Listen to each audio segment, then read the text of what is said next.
अस्सलाम वालेकुम नाजरीन, आप देख रहे हैं प्रोग्राम दूसरा रुख और मैं हूं सनाउल्लाह खान। नाजरीन, पाकिस्तानी मईशत अगर 3.5 साल की हुकूमत देखें तो अपनी सिमत का अभी तक तयन नहीं कर सकी। 4 वज़ीर ख़जाना आए, कई चेयरमैन एफबीआर तब्दील हुए, सेक्रेटरी ख़जाना तब्दील हुए, सरमायाकारी बोर्ड के चेयरमैन तब्दील हुए, लेकिन पाकिस्तानी मईशत जो है वो अपनी डायरेक्शन अभी तक सेट नहीं कर सकी। कभी हम हाई ग्रोथ की बात करते हैं, कभी हम लो ग्रोथ की बात करते हैं। इन्फ्लेशन तमाम तर कोशिशों के बावजूद 3.5 साल के दौरान कंट्रोल नहीं हो सका। और इस हुकूमत की कि जो एक वो अपने आप को सबसे बड़े कामयाबी कहते थे करंट अकाउंट खसारा कम करने की, वो भी अब तकरीबन ख़त्म हो चुकी है और अब ये नई हाइट पे जा रहा है करंट अकाउंट खसारा। रुपए की कदर में कमी के भी दावे किए जाते रहे, लेकिन कमी होने का नाम नहीं ले रही और आए दिन इक़दामात के बावजूद रुपया जो है अपनी वैल्यू कम करता जा रहा है। इसी तरह IMF का प्रोग्राम देखें तो शुरू में डिले किया गया और जब बाद में प्रोग्राम किया गया तो नए वज़ीर ख़जाना ने वाज़े तौर पर कहा कि वो कड़ी शराइत नहीं मानेंगे, बिजली की कीमतों में इजाफा नहीं करेंगे। लेकिन ये तमाम चीज़ें बाद में तब्दील हुई और IMF के सामने हुकूमत ढेर हुई और बिजली की कीमतों में भी इजाफा किया गया और आए दिन जो IMF की शराइत है उन्हें मरहलावार तस्लीम किया जा रहा है और अभी पता नहीं कितनी शराइत हैं बाकी हैं जिसके बाद IMF के प्रोग्राम पर डील होगी और अगली किस्त जारी होगी जो 2-3 किस्तों के बराबर होगी। इन इश्यूज़ पर हम बात करेंगे। और सबसे आखिरी जो गुज़श्ता रोज़ स्टेट बैंक ने कहा है कि इंटरेस्ट रेट को 150 पॉइंट जो है बढ़ा दिया गया है, वो भी एक बड़ा फैक्टर है कि जिससे नज़र आ रहा है कि जो हाई ग्रोथ की बात की जा रही थी अब उसको कंट्रोल करने के लिए, इन्फ्लेशन को कंट्रोल करने के लिए इस किस्म के इक़दाम सामने आएंगे। इन इश्यूज़ पर बात करेंगे। हमारे साथ फ़रूख सलीम साहब हैं, इकानॉमिस्ट हैं। इसके अलावा डॉक्टर खाकान नजीब हैं, साबिक मुशीर हैं वज़ारत ख़जाना के। मुबारक ज़ेब खान साहब हमारे साथ मौजूद हैं, डॉन के सीनियर सहाफ़ी हैं, इकानमी पे लिखते रहते हैं। और कुछ देर बाद इशफाक तोला साहब भी हमें ज्वाइन करेंगे। तो सबसे पहले मुबारक ज़ेब साहब, मैं आपसे बात करना चाह रहा हूँ कि डायरेक्शन है क्या? जो कल इंटरेस्ट रेट बढ़ा है उसके बाद आपको नई डायरेक्शन सिमत क्या नज़र आ रही है और फिलासफी क्या है हुकूमत की, अब करना क्या चाह रही है? देखिए, मेरे ख्याल में इनकी जो बात आपने की कि डायरेक्शन क्लियर नहीं है, बिल्कुल ऐसा ही है कि अभी हमने देखा कि जो एक्सपोर्ट की पॉलिसी की बात कर रहे थे तो वो एक्सपोर्ट जो है वो प्रोडक्शन लाइन नहीं बढ़ गई है बल्कि जो ब्लॉकेट हो गई थी और वो जो ब्लॉकेट की वजह से इंटरनेशनल मार्केट में जो थोड़ा सा डाइवर्शन हुई इंडिया और ताइवान चाइना की वजह से, तो वो थोड़ा सा जो एक्सपोर्ट में थोड़ा सा ग्रोथ आया है जिसपे ये लोग कह रहे हैं कि हमारे एक्सपोर्ट बढ़ रहे। एक्सपोर्ट एक्चुअली बढ़ नहीं रहे, लेकिन आपका रुपये इतना डिप्रिसिएट हो गया है, इतना ज़्यादा हो कि उसका इम्पैक्ट उसमें से वो लोग नहीं दिखा रहे। दूसरी वो इम्पैक्ट भी नहीं आया जितना आना चाहिए, जितना आना चाहिए। तो कहने का मकसद ये है कि जब आप डेवलपमेंट की बात करते हैं तो वो तो हमें नज़र नहीं आ रही। Economic direction in a true sense वो नज़र नहीं आ रहा है कि किस तरफ ये प्रो ग्रोथ की तरफ जाना चाहते हैं कि या ये कर्टेलमेंट की तरफ यानी स्लो डाउन की तरफ जा रहे हैं। तो अभी जुलाई में जो इन्होंने मेजर्स लिए, उन्होंने कहा कि हम इकोनॉमी को, लेकिन साथ साथ उनसे कंट्रोल नहीं हो सका क्योंकि इनफ्लोज जिनका आना था, एक्सपेक्टेड था, वो नहीं आया। और जो मैन्यूवरिंग हुई करेंसी के साथ, रुपये जिस तरीके से डिप्रिशिएट हो गया, जिस तरह उसको छोड़ा गया और स्टेट बैंक को जिस तरह उन्होंने उसमें कोई रोल नहीं प्ले किया, जिसका इम्पैक्ट इन्फ्लेशन के यानी इम्पोर्ट लेड इन्फ्लेशन बहुत ज़्यादा बढ़ गई, जिसकी वजह से बाकी। और ये जो रुपए डिप्रिशिएट होता है, सिर्फ इन्फ्लेशन इस तरह नहीं है कि आपके कंज्यूमर आइटम्स बल्कि इंडस्ट्रियल कॉस्ट भी बढ़ जाती है। तो आप रॉ मटेरियल भी जो इंपोर्ट करते हैं उसके तो वो ट्रांसलेट हो रही है, यानी होलसेल जो इंडेक्स है वो भी बढ़ रहा है। जब होलसेल इंडेक्स बढ़ता है तो उसका मतलब है कि आपके रिटेल पे जो नॉन पेरिशेबल प्रोडक्ट्स है उसकी भी कीमतें बढ़ रही हैं। तो नॉन पेरिशेबल प्रोडक्ट का बढ़ना यह है कि आपका इंडस्ट्रियल कॉस्ट बढ़ रहा है। तो जब आपका इंडस्ट्रियल कॉस्ट बढ़ेगा तो ऑटोमेटिकली इन्फ्लेशन। तो टू कट इन शॉर्ट ये है कि अपरेंटली इनके पास, इस गवर्नमेंट के पास कोई पॉलिसी नहीं है, ठीक है, इकोनॉमिक पॉलिसी नहीं है। मुबारक, हम फ़रूख सलीम साहब की तरफ जाते हैं। फ़रूख साहब, मुबारक साहब जिस तरह कह रहे हैं कि हमें भी यही नज़र आ रहा है ट्रेंड 3.5 साल में कि हर वज़ीर ख़जाना की अलहदा डायरेक्शन होती है, बल्कि बाज़ वज़ीर ख़जाना जो आए हैं उनकी तो कई डायरेक्शन थी। प्राइम मिनिस्टर एक ही है, वज़ीर ख़जाना तब्दील हो रहे हैं और डायरेक्शन भी कोई सेट नहीं हो रही है। कभी कहते हैं हमने ग्रोथ की तरफ जाना है, कभी कहते हैं ग्रोथ से इन्फ्लेशन बढ़ रही है तो उसको इन्फ्लेशन बाकी मेजर से कंट्रोल नहीं हुई तो अब इंटरेस्ट रेट को बढ़ाकर कंट्रोल करने की कोशिश की जा रही है। आपको क्या नजर आ रहा है कि अब डायरेक्शन है क्या आइंदा 1.5 साल के दौरान? देखिए, आप तो मईशत दानों की मईशत में पड़ गए हैं। आम आदमी का करंट अकाउंट डेफिसिट से कोई ताल्लुक नहीं है, आम आदमी का डायरेक्शन से कोई ताल्लुक नहीं है। आम आदमी जो सोच रहा है उसका प्रॉब्लम महंगाई है इस वक्त। अगर जो पाकिस्तान ब्यूरो ऑफ स्टैटिस्टिक्स ने 18 नवंबर को 2 दिन पहले जो उन्होंने अदाद-ओ-शुमार बताए हैं वो बड़े ही परेशान कौन है। उसमें जो सेंसिटिव प्राइस इंडेक्स कहलाता है, जो ज़रूरी अशिया हैं आम आदमी के काम की, वो तकरीबन 18% से भी ज्यादा एक साल में उनकी कीमतें जो है वो बढ़ गई हैं। जो वो हुकूमती इदारा ये कह रहा है कि बिजली की कीमत तकरीबन 75% बढ़ी है, घी तकरीबन 56% बढ़ा है, पेट्रोल तकरीबन 44% और साबुन 37%। असल मसला ये है कि जो औसतन आमदन है फी कस पाकिस्तानी की, वो तकरीबन 16,000 रुपया महीने की है, कहीं 2 लाख रुपया सालाना बनती है। वो 22-23 रुपए का बिजली का एक यूनिट, 400 रुपए का 1 लीटर घी का और 146 रुपए का लीटर एक पेट्रोल का। तो ये आम आदमी कैसे खरीदेगा? How will he make his two ends meet? वो जिंदा कैसे रह पाएगा? देखिए, वर्ल्ड हेल्थ ऑर्गेनाइजेशन वाले हमें कहते हैं कि हर इंसान को कम से कम 2000 कैलोरीज सेहतमंद रहने के लिए जरूरी है रोजाना की। अब जो कीमतें चल रही हैं, 75 रुपए का किलो आटा चल रहा है, 115 रुपए की किलो चीनी चल रही है, घी की कीमत मैंने आपको बता दी। ये 16,000 रुपया फी कस जो कमा रहा है उसका क्या बनेगा? अगर आपने देखा हो कि गार्डियन जो बरतानिया का अखबार है, उसने कुछ दिनों पहले एक असदुल्ला का केस फॉलो किया है कि वो पुराने जूते बेचता है कराची में और उसने महंगाई की वजह से अपने आप को आग लगा ली। तो यहाँ लोग अपने आप को आग लगा रहे हैं। डिस्कशन ये होनी चाहिए कि महंगाई का क्या हल है। फर्क साहब, ये तो अब महंगाई आज से तो नहीं आ रही, 1.5 साल से ज्यादा हो गया, इन्फ्लेशन बढ़ रहा है। तो ये हुकूमत कर क्या रही है? ये तो दावे रोजाना की बुनियाद पे, आपको पता है प्राइम मिनिस्टर खुद अनाउंस करते हैं कि ये हमारी पहली प्रायोरिटी है। उसके बाद जो एक्शन सामने आते हैं वो उसके अगेंस्ट आते हैं। रुपये को ये कंट्रोल कर नहीं पा रहे। रुपये का भी फैक्टर है, जब रुपया डिवैल्यू हुआ है तो उससे भी महंगाई हुई है।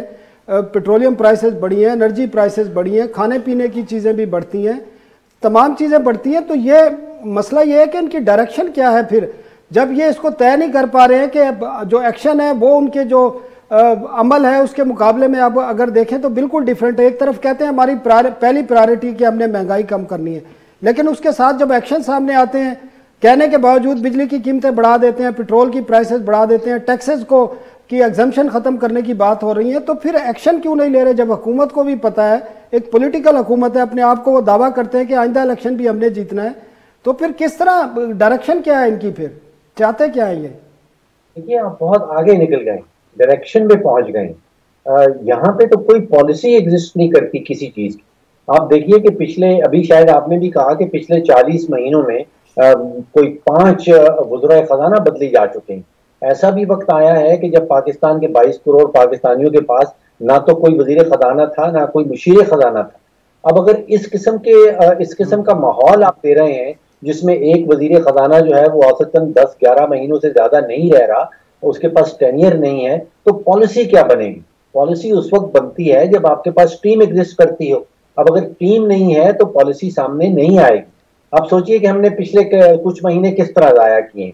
हुकूमत का तकरीबन 100% फोकस रहा है वो DGISI की जो नोटिफिकेशन आनी थी। अब फिर फोकस हो गया कि आपने बुलडोज किस तरह करवाने हैं कि बिल, जिन बिलों का आम आदमी से सीरियसली कोई ताल्लुक नहीं है। तो यहाँ पे जब तक आपके नहीं आएगी वो टीम पॉलिसी नहीं बना पाएगी। जब तक पॉलिसी नहीं होगी तो फिर ये तो आपने पूरी की पूरी मईशत को वो खुदा के हवाले कर रखा है। एक रडरलेस मामला चल रहा है, अपने मोमेंटम पे खुद ही चल रहा है।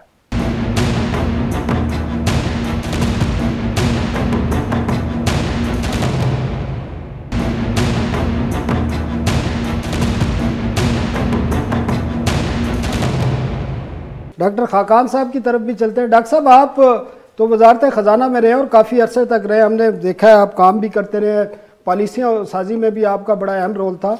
तो आपको क्या नज़र आ रहा है, ये चाह क्या रहे हैं? क्योंकि ना इनसे महंगाई कंट्रोल हो रही है, ना इनसे एनर्जी प्राइसेस कंट्रोल हो रही हैं, ना इनसे ओवरऑल जो इकानमी को बेहतर बनाने के दावे थे वो सामने आ रहे हैं। तो पॉलिसी आपको डायरेक्शन फेलियर नज़र आ रहा है या इनकम्पिटेंसी है या कोई और इश्यूज़ हैं? देखिए, इन द शॉर्ट रन तो ऑफ कोर्स जो हो रहा है वो ग्लोबल भी है, लोकल डिमांड भी कुछ पिकअप की है। हमारी क्रॉप्स भी अच्छी नहीं आई तो हमें इंपोर्ट पे इन्हिसार करना पड़ा है। और लोकल डिमांड भी कुछ पिकअप की जब टर्फ की पैसे आए, जब दूसरे पैसे इकोनॉमी में इंजेक्ट हुए, एक अकोमोडेटिव मॉनेटरी पॉलिसी भी थी, स्पेंडिंग भी बजट में बढ़ी। सो ये सारे फैक्टर्स जो हैं इन द शॉर्ट रन, और उसका इम्पैक्ट आपको दिखाई दे रहा है कि प्राइस इन्फ्लेशन जो आम आदमी को हिट करती है, हेडलाइन इन्फ्लेशन जो है वो 8.4% से 3 माह में बढ़ के 9.2% पे आ गई। एसपीआई जो लेटेस्ट है वो 18.25% पे है। कोर इन्फ्लेशन भी बढ़ के 6.7% पे आ गई।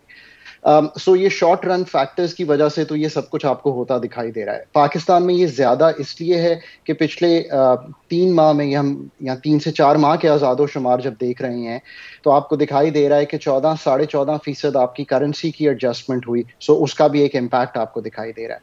आपकी इसके साथ साथ जैसे ही ग्रोथ पिकअप की तो जो ट्रेड है उसका डेफिसिट जो है वो तकरीबन 2 गुना है, 97% है compare to in the 4 months.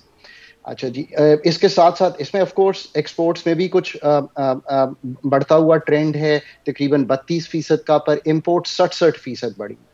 सो ये तो है शॉर्ट रन इकोनॉमी का आपका स्नैपशॉट। और इसको जब आपने कैलिब्रेट करना है तो ऑब्वियसली आपके पास कुछ इंस्ट्रूमेंट्स हैं। उसमें से एक इंस्ट्रूमेंट्स मॉनेटरी पॉलिसी है। मॉनेटरी पॉलिसी में 3-4 चीजें यूज हो रही हैं, और ये सब तो इकोनॉमी को ऑफ कोर्स स्लो करने के लिए हैं। यानी कि इस वक्त एग्जैक्ट अगर अंदाजा देखें तो जहां इकोनॉमी 5-5.5% पे ग्रोथ कर रही थी पिछले 4 माह के आज़ादोशुमार, या जो लग रहा था, उसको ब्रिंग बैक करना है 4.5-4 के करीब, ताकि ये जो बाकी macro fundamental trends out of whack हो गए हैं इनको ठीक किया जा सके। सो ये सब तो इसकी तरफ आपको लेके जा रही हैं। और जब ये तो आपको डॉक्टर साहब कुछ नजर आ रहा है कि बेहतरी की मुझे तो उम्मीद कहीं नजर नहीं आ रही, बल्कि खराबी ज्यादा हो रही है। कुछ चीजों में होती थी, फिर दोबारा से वही डिजास्टर है। तो आपको इकोनॉमिक मैनेजमेंट कहाँ नजर आ रही है? आप कह रहे हैं ठीक है, आपने बता दिया ये इस तरह है, कोई ग्लोबल इश्यूज भी हैं, कोई और भी कोरोना के भी इशू होंगे, लेकिन इस मुल्कों के लिए, पूरी दुनिया के मुल्कों के लिए इस किस्म की सिचुएशन आई है, लेकिन इकोनॉमिक मैनेजमेंट हुई है। बाकी दुनिया में हमारे पड़ोसी ममालिक की मिसालें देते हैं, वहाँ पर तो इतनी इन्फ्लेशन नहीं है, वहाँ पर तो एनर्जी प्राइसेस इतनी ज़्यादा नहीं बढ़ी, तो फिर इनकी इकोनॉमिक मैनेजमेंट किधर है? वो तो फेलियर नज़र आ रहा है। देखिए, सो ये है फंडामेंटल बात। हम हमेशा जो मैनिफेस्टेशंस हैं, यानी कि जी प्राइस बढ़ गई है या आपकी एक्सचेंज रेट की एडजस्टमेंट हो रही है, हम इन चीज़ों पे ज़्यादा नज़र रखते हैं। हमें असल नज़र ये रखनी चाहिए कि क्या हमने प्रोडक्टिव जो कैपेसिटी है इकोनॉमी की वो इतनी बढ़ाई कि हमें दाल ना इंपोर्ट करनी पड़े, हमें पाम ऑयल कम इंपोर्ट करना पड़े, हमें वीट, कॉटन और शुगर जो हमने सारी इंपोर्ट किया ये ना करनी पड़े। सो ये हैं आपके कलीदी मसाइल। ऑफ कोर्स इसमें जो हमारी तवज्जो है एज अ कॉम कई दिहाइयों से कम है। साहब मैं डॉक्टर साहब सॉरी, मैं आपकी बात काट रहा हूँ। तो ये 3.5 साल से जो 150 की किस्म की टास्क फोर्सें बनी हुई थी और कमेटियां बनी हुई थी, ये तो हम पिछले 15-20 साल से सुन रहे हैं कि हमें ये भी इंपोर्ट करना पड़ा है, हमें गाड़ियाँ भी इंपोर्ट करती हैं, हम ऑयल सीड भी इंपोर्ट करते हैं, हम दालें भी करते हैं, हम मोबाइल फ़ोन भी करते हैं, हम खाने पीने की बाकी चीज़ें भी इंपोर्ट करते हैं। ये तो हम आज से नहीं 15-20 सालों से इसी किस्म की सिचुएशन है। तो पॉलिसी किधर है? 3.5 साल बाद अब तो इलेक्शन का एक प्रोसेस शुरू होने जा रहा है और वो इलेक्शन की तैयारियों में होंगे। अब तो पैसे को खर्च करना है इन्होंने और लोगों को जो है मुतमईन करना है किसी भी तरीके से। तो अब पॉलिसी किधर से इम्प्लीमेंट हो सकती है? तो देखें, अगर आप पॉलिसी की बात करें तो मैं अभी सुन रहा था कि ईसीसी ने एसएमई पॉलिसी जो है 3.5 साल के बाद अप्रूव कर दी है। सो ऑब्वियसली बहुत लैग आ रहा है कि हम कुछ कर सकें। और ये अब कैबिनेट में जा रही है कि, और एसएमईज बैकबोन है इकोनॉमी का, मतलब 5.2 मिलियन एसएमईज हैं, 2 नौकरियां भी क्रिएट करते हैं तो 10 मिलियन जॉब्स क्रिएट होती हैं मुल्क में। So both agriculture and SMEs are not as productive as they should be, so you have to import. पर इसके साथ साथ एक्सपोर्ट कंपेटिटिवनेस जो है आपकी, वो भी अगर आप इंडाइसिस देखें तो वीक है। तो ये तो है असल सूरत हाल। आप थर कोल से सब्सटीट्यूट नहीं कर पाए अपना कोल जो कि आप इंपोर्ट करते हैं, so energy remains imported. But इसके अलावा जो आपने कलीदी डिसीजंस लेने थे ना, इससे भी इंपॉर्टेंट वो ये हैं कि आपके पास 203 इस वक्त एसओईज काम कर रही हैं। आपको मालूम है कि आपका लॉजिस्टिक सेक्टर वीक है, आपका एनर्जी सेक्टर वीक है, आपका एविएशन सेक्टर वीक है। तो आपको डिसाइड करना है कि जो आपकी 85 कलीदी एसओईज हैं, क्या आपने उनको प्राइवेटाइज करना है या नहीं करना। और ये सिर्फ इस हुकूमत में नहीं है, आप पीछे भी देखें तो हम एज अ कॉम एग्री ही नहीं कर पाए हैं कि हमने एफिशिएंटली कैसे रन करना है। और इसमें हमारा I think as so administered prices, जैसे आपने कहा कि एनर्जी की प्राइसेस साथ वाले मुल्क में क्यों या किसी और मुल्क में क्यों नहीं इतनी बढ़ती, बिकॉज आप एक इनएफिशिएंट एनर्जी सेक्टर रन कर रहे हैं। अगर इसकी बहुत आसान मिसाल मैं जरूर देना चाहूंगा कि टेलीकॉम में ये इशू नहीं है, बिकॉज आपके पास 4-5 लोग हैं जिसमें एक कंपेटिटिव मार्केट सी क्रिएट हुई है, तो आप चाहे किसी से भी ले लें तो आपकी जो मोबाइल फोन है उसकी सर्विस ठीक है। इसके बाद में एक तीसरा बहुत इंपॉर्टेंट चीज है जिसकी वजह से ये सारा इशू खड़ा हो रहा है, इन्फ्लेशन का भी और करंट अकाउंट का भी। वो ये है कि आपने ये तय किया हुआ है एज अ कॉम कि आपने रियल एस्टेट को कंसिस्टेंटली, जो कि एक अनप्रोडक्टिव सेक्टर है, उसको आपने मराद देते चले जाना है। आपने कैपिटल गेन्स नहीं करना उसको, आपने उसमें जो एमनेस्टी स्कीम्स हैं वो करते चले जाना है। इस इंसेंटिव मैकेनिज्म को तब्दील कर देना चाहिए उसमें तो डॉक्टर साहब इस कंस्ट्रक्शन इंडस्ट्री में तो बड़ी बड़ी पार्टियां हैं ना, उनके बड़े असर और रसूख हैं, पूरे निज़ाम को तब्दील करके रख सकती हैं। वो तो उनको तो देनी मराहत है, वो तो ले लेते हैं, गन पॉइंट पे भी ले लेते हैं। हम मुबारक ज़ेब साहब से भी बात करेंगे, इसके बाद हमने वक्फा भी लेना है। मुबारक, इन्फ्लेशन की जिस तरह फ़रूक सलीम साहब ने भी बात की है और डॉक्टर खाकान ने भी बात की है, और आप तो इन्फ्लेशन को बड़े अच्छे तरीके से कवर भी करते हैं, तो वजह क्या है? हुकूमत पिछले 2-2.5 साल से, और एक सियासी हुकूमत है, और उन्हें ख़ुद भी उनके लोग हलकों में नहीं जा सकते इन्फ्लेशन की वजह से, महंगाई की वजह से। तो वजह क्या है? हुकूमत नाकाम क्यों हो रही है? क्या कैपेसिटी का इशू है जिस तरह मैंने डॉक्टर खाकान साहब से पूछा, या मैनेजमेंट नहीं है, या पॉलिटिकल विल नहीं है? इशू क्या है? मेरे ख्याल में जो आपका क्वेश्चन है वो अभी भी परमानेंट है, जो कि डॉक्टर साहब ने उसके जवाब आपको नहीं दिया, और मैं उसके साथ फिर स्टेक हो जाता हूँ कि डायरेक्शन नहीं है इस गवर्नमेंट की। और मैं कहता हूँ कि आपने जो क्वेश्चन फ्रेम किया है इसमें सेंस है, और अगर हम इसके डिटेल एनालिसिस भी करें तो हमें नज़र आता है कि ये मैनिफेस्टेशन नहीं है बल्कि ये रिजल्ट्स है। बिकॉज जब हम देखते हैं कि हर चीज़ जो है वो प्राइम मिनिस्टर के ऑफिस से फ्लो आती हैं। प्राइम मिनिस्टर जो है वो, आप अगर उसका थोड़ा सा एनालिसिस करें, उसका फोकस जो है वो सिर्फ एहसास प्रोग्राम है। मतलब वो उसका फोकस शुरू में 3 चीज़ें जो है जिसमें प्राइम मिनिस्टर इंटरेस्ट लेता है, एक वो एजुकेशन में इंटरेस्ट लेता है, एक वो हेल्थ में इंटरेस्ट लेता है, और एक एहसास प्रोग्राम में। इसके अलावा चौथी चीज़ में उसकी कोई एक्सपर्टीज़ नहीं है। यही तो कंट्रोवर्सी बन गई कि स्टेट बैंक का इतना बड़ा इशू बन गया कि एक एडवाइज़र जो था, एक मिनिस्टर जो था, उसको प्राइम मिनिस्टर को उसने कैसे मिसलीड कर दिया स्टेट बैंक के ऑटोनॉमी पे, जिसकी वजह से हमारा IMF के साथ एक मसला बन गया है। इशू ये है कि क्या हमारा डायरेक्शन सीधा है या सही है, हम करना क्या चाहते हैं। एक तरफ प्राइम मिनिस्टर जो है वो गरीबों की बात करते हैं, यानी middle class, lower middle class इस पूरी इन्फ्लेशन की वजह से हिट हो रही है। प्राइम मिनिस्टर मिडिल क्लास की बात नहीं करता, prime minister lower middle class की बात नहीं करता, प्राइम मिनिस्टर एलीट की जब बात करते हैं तो वो सिर्फ उन्होंने ब्रैकेट किया है कि इस मुल्क में जो एलीट है, ये suppose to condemn those elite कि वो करप्ट है।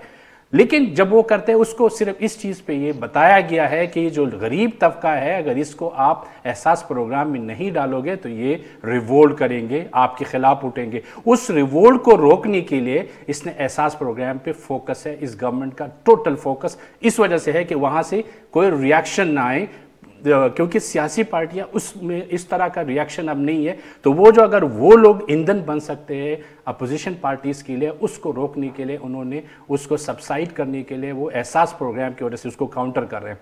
प्राइम मिनिस्टर के पास कोई प्लान नहीं है middle class, lower middle class को, जो कि बैडली हिट हो रहा है बिकॉज ऑफ इन्फ्लेशन। और उसमें वजह, जो मेजर वजह है, जो कि प्राइम मिनिस्टर को अगेन मिसलीड किया गया है, there are so many ways of interpreting economic approaches, और वो है आपका एक्सचेंज रेट। एक्सचेंज रेट को जिस तरह इंडिपेंडेंट रखा गया, इसाक डार का क्या था, परवेज मुशर्रफ के टाइम पे क्या था। आप एक्सचेंज रेट जो है ये एक लीवर होता है, उससे आपके इन्फ्लेशन कंट्रोल भी होते हैं, और इससे इन्फ्लेशन रेट, और बहुत सारे मुल्कों में बहुत सारा डिबेट है। ईस्ट एशियन इकोनॉमीज को आप स्टडी करिए, लैटिन अमेरिका को देखें।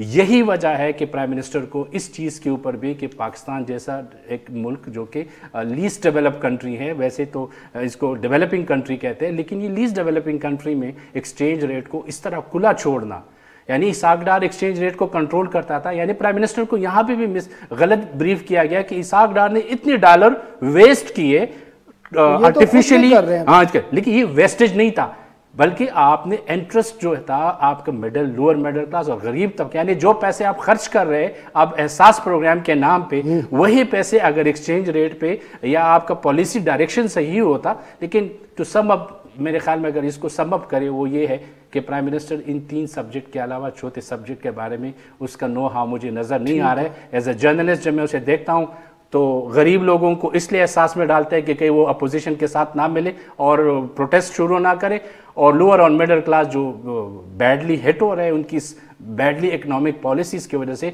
और इस वजह से कि प्राइम मिनिस्टर का फोकस सिर्फ हेल्थ, एजुकेशन, उसके किसी भी तकरीर को उठाओ वो हेल्थ की बात करेगा, एजुकेशन की बात करेगा और फिर एहसास प्रोग्राम की बात करेगा। वो कभी भी आपको नहीं कहेगा कि मैक्रो इकोनॉमिक पॉलिसी मेरा क्या होना चाहिए और दुनिया में बेस्ट पॉलिसीज कौन से हैं, किस किस मुल्क ने कौन से पॉलिसी, किस अप्रोच को अडॉप्ट किया है कि उसके बेनिफिट जो है वो आवाम तक। ठीक है नाज़रीन, एक ब्रेक लेते हैं और ब्रेक के बाद हम फ़ारूक सलीम साहब से पूछेंगे, खासकर ये मुबारक ने भी जो जिक्र किया लोअर और मिडिल क्लास का और इन्फ्लेशन का, पॉलिटिकल जो इतनी इन्फ्लेशन रही है और आगे भी खदशा यही है, इसके पॉलिटिकल फॉल आउट क्या होंगे और इंटरेस्ट रेट के बाद जो IMF की मज़ीद शराइत हैं वो कब तक पूरी होंगी, एक वक्फे के बाद।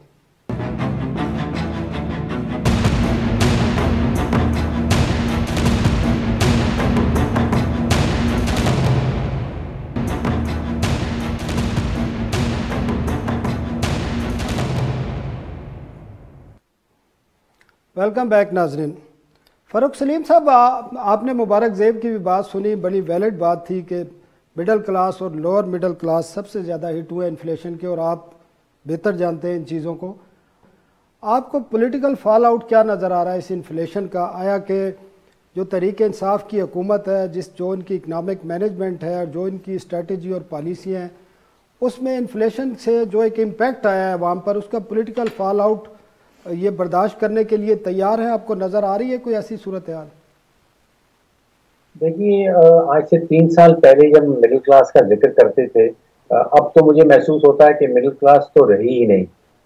3 साल पहले जो सर्वेज हमारे सामने आते थे उसमें तकरीबन 31% पाकिस्तान की आबादी जो है वो शरह गुर्बत से नीचे रह रही थी। अब समझिए तकरीबन 7 करोड़ पाकिस्तानी ऐसे थे आज से 3 साल पहले जो शरह गुर्बत से नीचे थे। आज लगभग 41% आबादी ऐसी है जो शरह गुर्बत से नीचे रह रही है। तो आप समझिए कि पिछले 3 सालों में तकरीबन 2 करोड़ पाकिस्तानी ऐसे हैं जो इजाफी पाकिस्तानी जो शरह गुर्बत से गिर गए हैं। तो यही वो है मिडिल क्लास जिसका हम जिक्र किया करते थे। अब वो उसका एक बहुत बड़ा हिस्सा जो है वो शरह गुर्बत से नीचे गिर गई।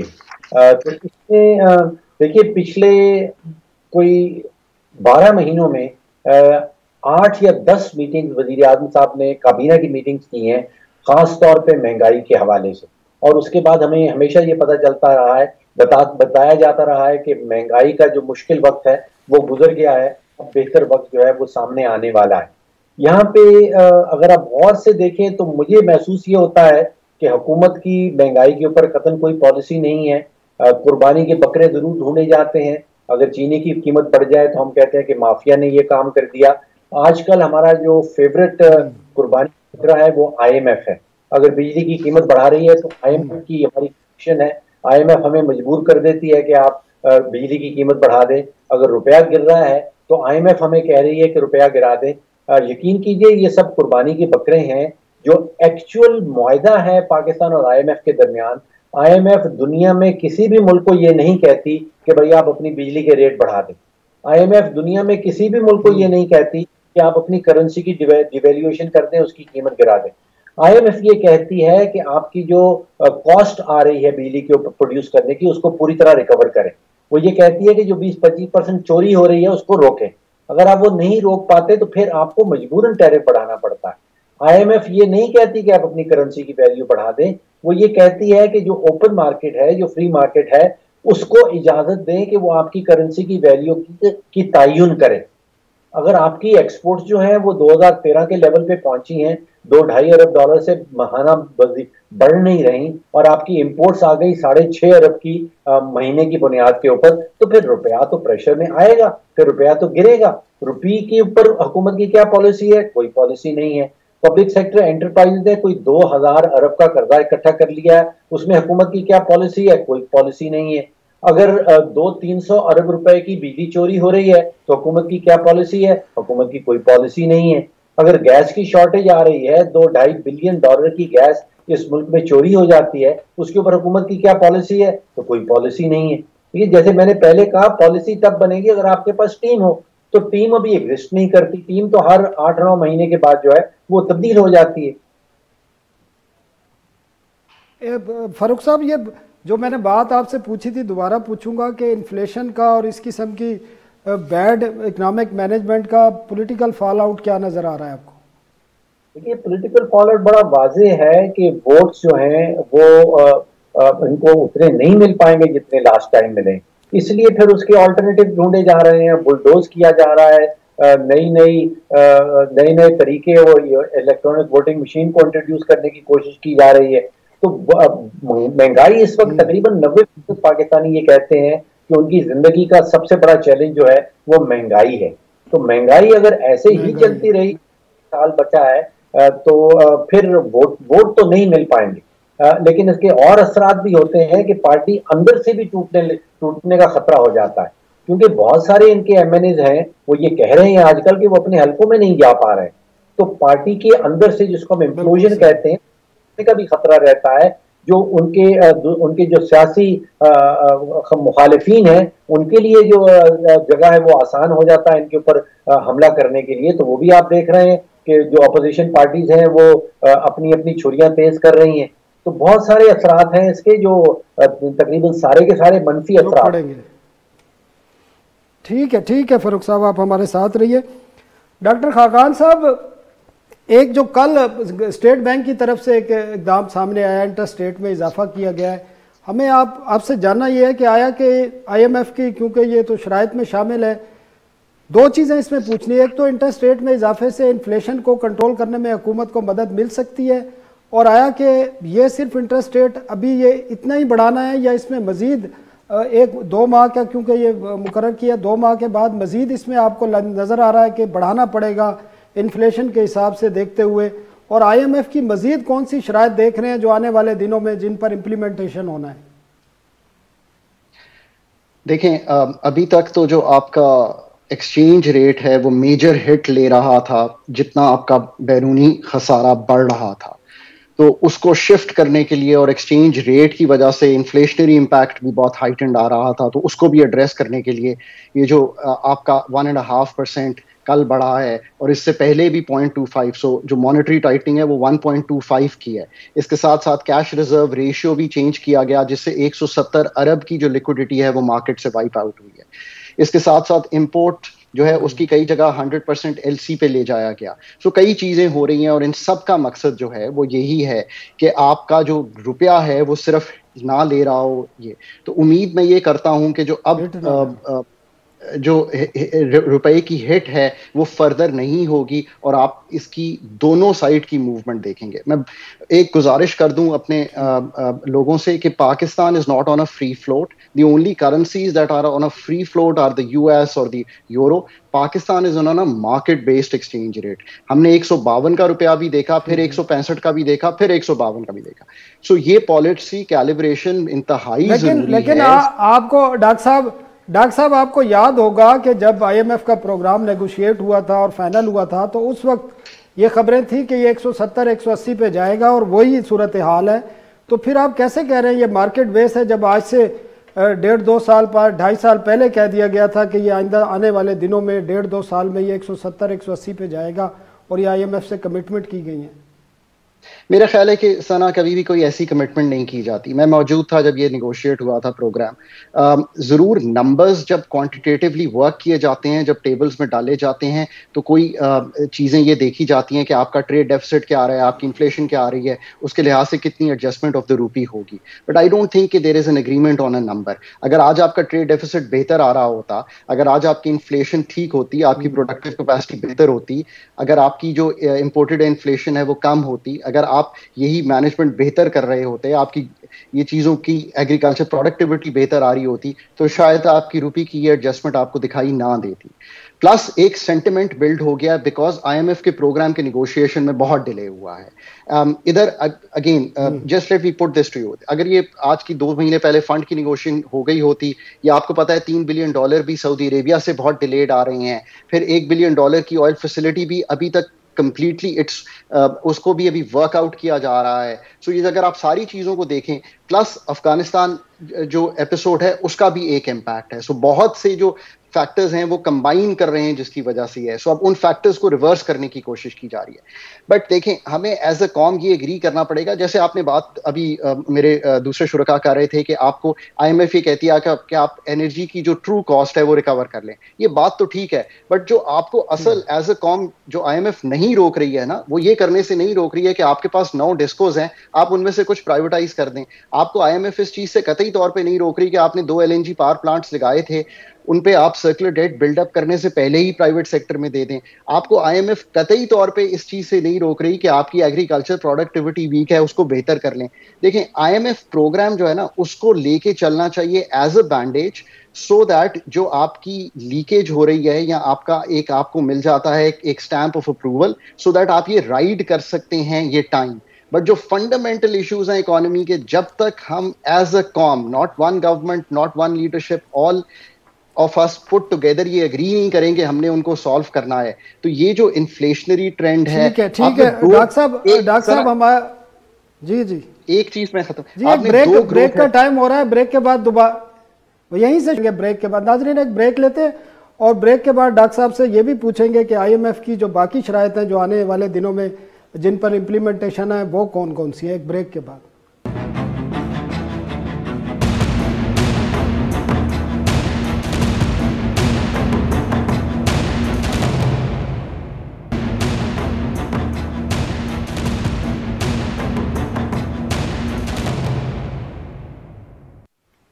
वेलकम बैक नाजरीन वक्फे से पहले डॉक्टर खाकान साहब से बात कर रहे थे। डॉक्टर साहब मुख्तसर बताइएगा कि आईएमएफ की जो लास्ट तो इंटरेस्ट रेट की शराइत पूरी हुई है, बाकी जिस तरह टैक्स एग्जम्पशन ख़त्म होनी है, फ्यूल प्राइसेस पे जो पीडीएल है और जीएसटी में बढ़ाना है, जिस तरह प्राइम मिनिस्टर ने खुद भी कहा, कुछ स्टेट बैंक का जो नया अमेंडमेंट है वो लेके आनी है, तो इसके बाद क्या सूरत हाल है और ये कितने अरसे में, या इसके अलावा भी कोई ऐसी शराइत हैं जिन पर अभी इम्प्लीमेंटेशन होना है?